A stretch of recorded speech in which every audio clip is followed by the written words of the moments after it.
Hello friends, मेरा नाम विशाल है and welcome to my channel programming with Vishal. So friends, finally हम स्टार्ट कर रहे हैं आज से मोबाइल ऐप डेवलपमेंट के बारे में। स्टार्टिंग में मैं आप लोगों को बिल्कुल बेसिक चीज़ें बताने वाला हूँ और यहाँ पे हम लोग कोडिंग के बारे में कोई नहीं देखेंगे। आज की वीडियो में हम लोग ये डिस्कस करने वाले हैं कि जब हम मोबाइल ऐप को बनाने की बात करते हैं तो हमारे पास क्या तरीके होते हैं, किस तरीके से हम डेवलप करते हैं। कोडिंग के बारे में हम कोई डिस्कस नहीं करेंगे आज। नेक्स्ट वीडियो जो मेरा होगा अगेन वहां पे हम किस प्लेटफॉर्म में किस लैंग्वेज के थ्रू मोबाइल एप्स बनाना सीखेंगे उसके बारे में डिस्कस करेंगे। फ्रेंड्स, आज का जो हमारा वीडियो है वो फोकस है दो चीज़ों के ऊपर, और वो दो चीज़ें हैं जो हमारी मोबाइल ऐप बनाने के लिए रिक्वायर होती है हमें। एक होती है हमारे नेटिव ऐप और एक होती है हमारी हाइब्रिड ऐप। क्या होते हैं डिफरेंस, कैसे चलते हैं, इसके लिए मैंने यहाँ पे कुछ पॉइंट्स हैं जो नोट डाउन करे हैं। कुछ 10 पॉइंट्स हैं जो मुझे लगता है कि जब भी एक मोबाइल ऐप बनेगी उसमें बहुत ज़्यादा इंपॉर्टेंट होते हैं। आपको अगर मैं थोड़ा पीछे लेके जाऊं, थोड़ा पीछे का मतलब है कि जब पहले टाइम में जो हमारी मोबाइल ऐप्स बनती थी वो हमारी नेटिव ऐप्स बनती थी। तो नेटिव मोबाइल ऐप्स का मतलब बेसिकली ये होता था कि हम लोग एंड्रॉयड के लिए अलग लैंग्वेज में मोबाइल ऐप बनाएंगे और iOS के लिए अलग लैंग्वेज में ऐप बनाएंगे। तो हमारे दो अलग अलग डेवलपर हमें चाहिए होते थे जो दो अलग अलग लैंग्वेज में मोबाइल ऐप्स बनाते थे। लेकिन पिछले कुछ टाइम से अगर मैं आपको बोलूं तो मैंने फर्स्ट टाइम जो हाइब्रिड मोबाइल ऐप के थ्रू डेवलपमेंट किया था वो आई गेस अराउंड है आपका 2014 की अराउंड बात होगी। तो 2014 में मैंने फर्स्ट टाइम सुना था हाइब्रिड प्लेटफॉर्म के बारे में जो कि था फोन गैप। फोन गैप 2020 में जब आप बात करेंगे तो अब इतना यूज में नहीं है, उससे बेटर बहुत सारे ऑप्शंस हैं।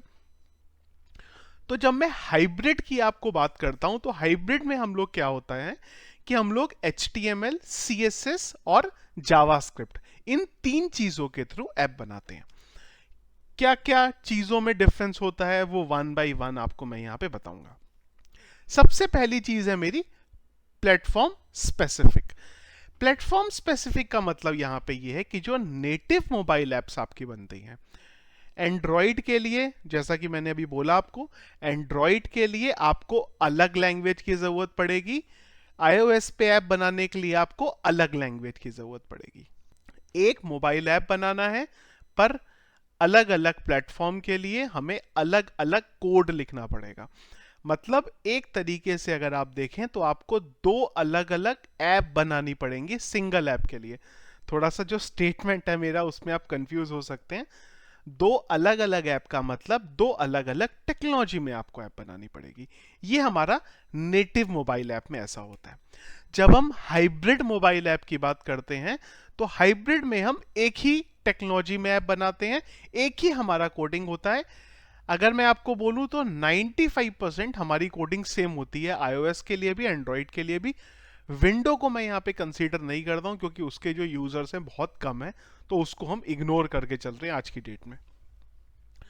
यहाँ पे जो मैंने आपको बोला अभी, हाइब्रिड में हमें सिर्फ एक ही तरीके से खाली ऐप बनानी पड़ेगी, एक ही कोड हमारा एंड्रॉइड के लिए भी चलता है, हमारा iOS के लिए भी चलता है। हमें HTML, CSS या फिर जावास्क्रिप्ट, जो मैं फोन गैप या आपको पहले टाइम में जो ऐप बनती थी वो ये तीनों चीजें यूज करती थी, और आज की डेट में जो हाइब्रिड ऐप बनती हैं वो मैक्सिमम रिएक्ट नेटिव में बनती है या फिर जो हमारी एप्स होती हैं वो फ्लटर पे बनती है। रिएक्ट नेटिव की जब मैं बात करता हूँ जावास्क्रिप्ट पे बेस है। फ्लटर के लिए हमें डार्ट लैंग्वेज होती है, वो सीखनी पड़ेगी, उसको इंप्लीमेंट करना पड़ेगा। वो भी मैं आपको वन बाय वन आगे चल के बताऊंगा। तो यहां पे अगर मैं देखूं तो जो हाइब्रिड है हमारा वो अगर देखें तो उससे हमें ज्यादा एडवांटेज है, क्योंकि हमें जो कोड है वो एक ही बार लिखना पड़ेगा। एक ही बार कोड लिखेंगे, हमारी जो मोबाइल ऐप है वो तैयार हो जाएगी। स्पीड की बात करें, नेटिव मोबाइल ऐप जैसा कि मैंने आपको बोला हम प्लेटफॉर्म स्पेसिफिक बनाते हैं। एंड्रॉइड के लिए अलग ऐप बनाएंगे, iOS के लिए अलग ऐप बनाएंगे।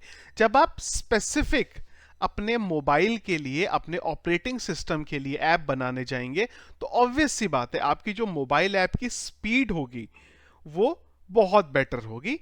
अगर मैं इसका कंपैरिजन करने जाऊं हाइब्रिड में, यहाँ पे एक चीज और है कि जब मैं आपको ये मोबाइल डेवलपमेंट की बात कर रहा हूँ तो नॉर्मली हमारे पास जो लैंग्वेजेस होती हैं, जब मैं iOS की बात करता हूँ तो ज़्यादातर हम ऑब्जेक्टिव सी या फिर स्विफ्ट लैंग्वेज का यूज़ करते हैं।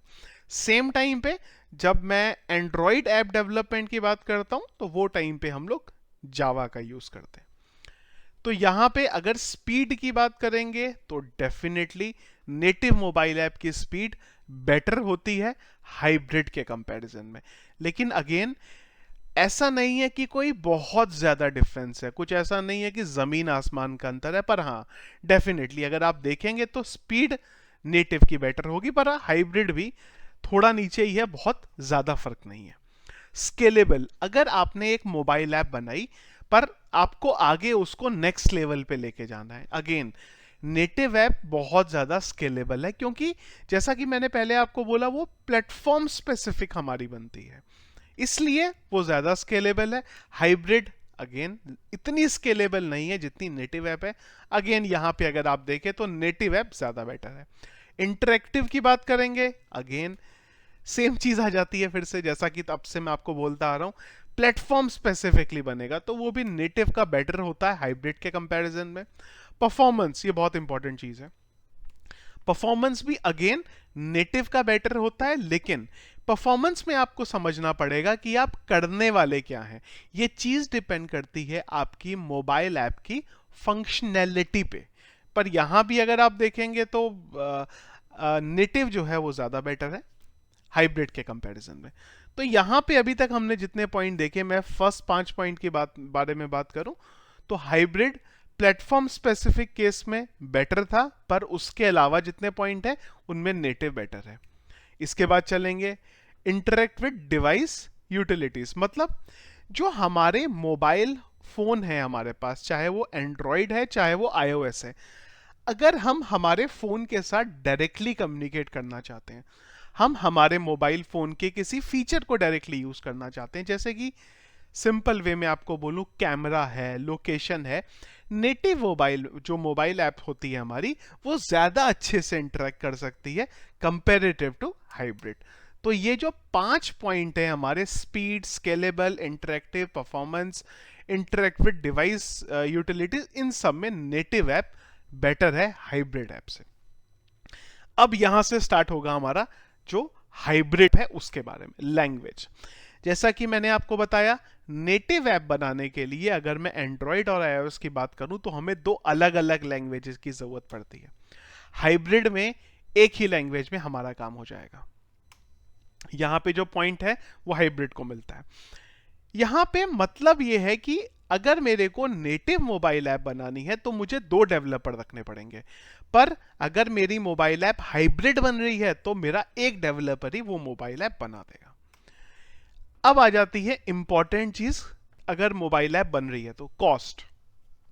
देखिए जो कॉस्ट आपकी है, जैसा कि हमने ऊपर वाले पॉइंट में देखा यहां पे कि हमारे 2 डेवलपर काम कर रहे हैं, अब 2 डेवलपर काम करेंगे तो ऑब्वियस सी बात है कॉस्ट ज्यादा होगा, और अगर एक ही डेवलपर काम करेगा तो जो कॉस्ट है वो कम हो जाएगा, ऑब्वियस सी बात है ये। एक चीज और है यहां पे कि जब मैं नेटिव मोबाइल ऐप की बात करता हूं तो मेरे जो डेवलपर होते हैं वो स्पेसिफिक होते हैं, क्योंकि जो नेटिव ऐप में iOS बना रहा है वो iOS पे ही काम कर रहा है, और जो यहां पे एंड्रॉयड ऐप बना रहा है वो एंड्रॉयड ऐप पे ही काम कर रहा है। लेकिन जब हम हाइब्रिड ऐप की बात करते हैं तो जैसे रिएक्ट नेटिव है, रिएक्ट नेटिव जावास्क्रिप्ट पे बेस्ड है, तो अगर एक वेब डेवलपर जिसको जावास्क्रिप्ट आती है वो भी बहुत इजीली रिएक्ट नेटिव पे मूव कर सकता है। कुछ इन रीजंस की वजह से जो आपके नेटिव ऐप के डेवलपर होते हैं उनकी सैलरी भी नॉर्मली ज्यादा होती है, हाइब्रिड ऐप के जो डेवलपर होते हैं उनकी सैलरी कम होती है। लेकिन कॉस्ट एक ऐसा इंपॉर्टेंट फैक्टर है, जैसे कि अगर आप एक नॉर्मल क्लाइंट की बात करेंगे, हर किसी का बजट सीआर में नहीं होता है, सीआर का मतलब करोड़ में नहीं होता है। अगर आपका बजट कम है तो आप क्या करेंगे, यहां पे मेरा मतलब ये नहीं है कि अगर नेटिव मोबाइल ऐप बनाए तो सीआर में बजट आएगा, लेकिन अगर मैं आपको सिंपल वर्ड्स में बोलूं तो जो मेरा नेटिव मोबाइल ऐप का बजट होता है, हाइब्रिड मोबाइल ऐप का उसका 40% कम हो जाता है। तो अगर मैं एग्जांपल बोलूं कि मेरी एक नेटिव मोबाइल ऐप 10 लाख रुपए की बन रही है, 10 लाख की बन रही है, तो हाइब्रिड का कॉस्ट अप्रोक्सीमेट अगर मैं आपको बोलूं तो 6 लाख हो जाएगा। इतना अगर आप देखें तो यहां पे डिफरेंस मिलता है हमें मोबाइल ऐप में, दोनों में, नेटिव में और हाइब्रिड में। इसके बाद अगला इंपॉर्टेंट फैक्टर आता है ड्यूरेशन। तो यहां पे ड्यूरेशन से मेरा मतलब ये था कि एक ऐप को बनाने में टाइम कितना लग रहा है। अगेन यहां पे अगर मैं नेटिव ऐप की बात करता हूं तो उसकी कोडिंग में मुझे टाइम लगता है। हाइब्रिड ऐप मेरी जल्दी होती है, इस वजह से जो ऊपर वाला पार्ट है मेरा कॉस्ट वाला वो भी कम हो जाता है, क्योंकि ऐप को बनाने में मुझे कम टाइम लगता है। अगेन जब नेटिव मोबाइल ऐप की बात करते हैं, हम जावा की बात करते हैं, ऑब्जेक्टिव सी की बात करते हैं, स्विफ्ट की बात करते हैं, तो ये थोड़ी सी टिपिकल लैंग्वेज है। इसके जो डेवलपर काम कर रहे हैं कोड लेवल पे, लॉजिक वाइज कॉम्प्लेक्सिटी है थोड़ी। जब मैं हाइब्रिड ऐप की बात करता हूं, रिएक्ट नेटिव पे हैं, या फिर मैं डार्ट की बात करूं फ्लटर के लिए, सिंपल सिंपल लैंग्वेजेस हैं। अगर आपको कोई भी एक लैंग्वेज आती है तो आप ये इन चीज़ों को भी बहुत आसानी से सीख सकते हैं। लेकिन अगर मैं नेटिव ऐप पे जाऊंगा तो डेफिनेटली वहां पे कॉम्प्लेक्सिटी हो जाती है कोड लेवल पे भी। मेंटेनेंस, अब देखिए अगर दो मोबाइल ऐप बनाई है तो मान लीजिए मेरा एक कोई फीचर है, अगर वो फीचर को मैंने चेंज किया तो मेरे को नेटिव में भी चेंज करना पड़ेगा। नेटिव में मतलब मुझे iOS के बिल्ड में भी चेंज करना पड़ेगा और एंड्रॉयड के भी बिल्ड में चेंज करना पड़ेगा, दो जगह चेंज करने पड़ेंगे। सेम टाइम पे जब मैं हाइब्रिड मोबाइल ऐप की बात करता हूं, वो टाइम पे मुझे सिर्फ एक ही जगह पे चेंज करना पड़ेगा। एक जगह पे चेंज करना पड़ेगा तो जो मेंटेनेंस हो जाता है वो हमारा थोड़ा सा ईजी हो जाता है। तो यहां पे अगर आप देखें तो जो मैंने ये 10 पॉइंट्स लिए हैं यहां पे, इनमें 5 में नेटिव बेटर है और 5 में हाइब्रिड बेटर है। अगर आपको एक ऐसी मोबाइल ऐप बनानी है जिसमें आपके क्लाइंट का बजट कम है, आपको जल्दी चाहिए, तो डेफिनेटली आपके पास सबसे बेटर ऑप्शन है हाइब्रिड। सेम टाइम पे आपको एक मोबाइल ऐप बनानी है लेकिन आपको पता है कि यार हमें उसको आगे जाके बहुत ज्यादा स्केल करना है, बड़े लेवल पे लेके जाना है। कुछ फीचर ऐसे हो सकते हैं मोबाइल ऐप के जो हाइब्रिड मोबाइल ऐप पे सपोर्ट ना करें, लेकिन ऐसा कोई फीचर नहीं होगा जो मोबाइल ऐप में नेटिव के केस में सपोर्ट ना करे। एक और पॉइंट भी है यहाँ पे जो मैंने यहाँ पे नोट डाउन नहीं किया है, वो है हमारे जो प्लेटफॉर्म्स हैं। जैसे कि अगर आपको एंड्रॉयड ऐप है तो आप प्ले स्टोर में डालेंगे, तो कई बार जो प्ले स्टोर होते हैं ये ओएस का अगर हमारा वर्जन चेंज हो जाता है, जैसे मेरा एंड्रॉयड है मेरे पास अगर मोबाइल फोन में, और एंड्रॉयड का जो वर्जन है उसमें कुछ अपडेट की है एंड्रॉयड ने, तो हो सकता है कुछ एक अपडेट हमारे हाइब्रिड के केस में सपोर्ट ना करें। अब हमने एक मोबाइल ऐप बनाई, क्लाइंट ने हमें रिक्वायरमेंट दी। अब क्लाइंट ने जब रिक्वायरमेंट बताई तो हमने क्लाइंट को ये बोला कि भाई हमने जो मोबाइल ऐप बनाई है वो तो भाई सपोर्ट ही नहीं करती, जो आप रिक्वायरमेंट बोल रहे हैं वो रिक्वायरमेंट हाइब्रिड मोबाइल ऐप में सपोर्ट ही नहीं करती। अब ऐसा तो है नहीं कि क्लाइंट लैंग्वेज फिर से चेंज करके हाइब्रिड की जगह फिर से नेटिव पे पहुंच जाएगा। तो ये डिसीजन बहुत इंपॉर्टेंट होता है कि आपको नेटिव में बनानी है या हाइब्रिड में बनानी है। ये कॉल है, जो कॉल बहुत इंपॉर्टेंट है और हमें समझना पड़ेगा कि हमारी जो मोबाइल ऐप बनने वाली है उसमें क्या क्या रिक्वायरमेंट हो सकती है। अगेन बजट, ड्यूरेशन, ये कुछ ऐसे फैक्टर हैं जो बहुत इंपॉर्टेंट रोल प्ले कर देते हैं मोबाइल ऐप डेवलपमेंट के केस में। हमारी जो सीरीज है उसमें हम लोग देखने वाले हैं हाइब्रिड मोबाइल ऐप के बारे में। हाइब्रिड मोबाइल ऐप को बनाना है, किस तरीके से बनाएंगे, क्या प्लेटफॉर्म यूज करने वाले हैं, हम रिएक्ट नेटिव करेंगे कि फ्लटर करेंगे। आज की डेट में ये दो ही सबसे ज़्यादा जो इम्पॉर्टेंट है, या मैं बोलूँ जिनमें सबसे ज़्यादा काम होता है, वो ये दो ही प्लेटफॉर्म है, रिएक्ट नेटिव और फ्लटर। कौन सा हम प्लेटफॉर्म सेलेक्ट करेंगे ये आपको मेरे नेक्स्ट वीडियो में पता चलेगा, जो अगेन एक सरप्राइज है। तो जब फ्रेंड्स मोबाइल ऐप डेवलपमेंट की बात करते हैं तो मुझे कुछ जो लास्ट वीडियो था वहाँ पे कमेंट्स भी आए थे कि हमें सिस्टम के बारे में, कंप्यूटर लैपटॉप अगर है तो क्या कॉन्फ़िगरेशन चाहिए। तो फ्रेंड्स कुछ स्पेसिफिक कॉन्फ़िगरेशन की रिक्वायरमेंट ऐसी नहीं है जब मैं हाइब्रिड मोबाइल ऐप की बात करता हूँ। अगर आपके पास लैपटॉप है, कंप्यूटर है 4 GB रैम का, तो वो भी सफिशिएंट है। हाँ, नेटिव की जब आप बात करते हैं उसको बहुत ज़्यादा रन करने के लिए, एग्जीक्यूट करने के लिए हाई लेवल पे रैम चाहिए होती है। प्रोग्रामिंग की अगर मैं बात करता हूं तो मेरा मानना ये है कि जितना बेटर आपके पास सिस्टम होगा उतना अच्छा है, उतना फास्ट आपके जो काम है वो होगा। यहाँ पे मेरे पास जो लैपटॉप है वो 16 GB रैम का है, तो उसकी जो स्पीड है वो बहुत फास्ट है। तो यहाँ पे अगर हो तो 8 GB अगर आपके पास है बहुत ही अच्छी बात है। 4 GB की भी रैम अगर आपके पास है तो चलेगा, वो भी कोई ऐसी बहुत बड़ी प्रॉब्लम नहीं है। हाँ, हल्का फुल्का हो सकता है कभी स्लो आ जाए, जब मोबाइल ऐप का बिल्ड बनाए हम या कुछ जब मल्टीपल चीज़ें रन हो सकता है थोड़ी देर के लिए स्लो हो जाए, लेकिन अगेन स्लो होगा, ऐसा नहीं है कि आपकी मोबाइल ऐप बना ही नहीं सकते। मैंने 2 GB की रैम में भी बनाया, वहां पे भी आराम से बनती है। तो फ्रेंड्स, ये था हमारा इंट्रोडक्शन वीडियो कि मोबाइल ऐप्स किस दो तरीके से आज की डेट में 2020 की जब मैं बात करता हूं मेनली हमारा बनता है नेटिव और हाइब्रिड।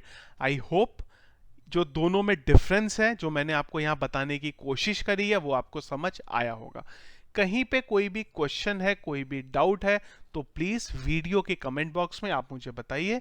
मैं अपनी तरफ से पूरी कोशिश करूंगा कि आपके इशू को रिजॉल्व कर सकूं। नेक्स्ट वीडियो में हम देखेंगे कि हाइब्रिड ऐप, रिएक्ट नेटिव और फ्लटर दोनों में क्या डिफरेंस है और हम हमारी सीरीज के लिए किसको सिलेक्ट करने वाले हैं। Thank you friends.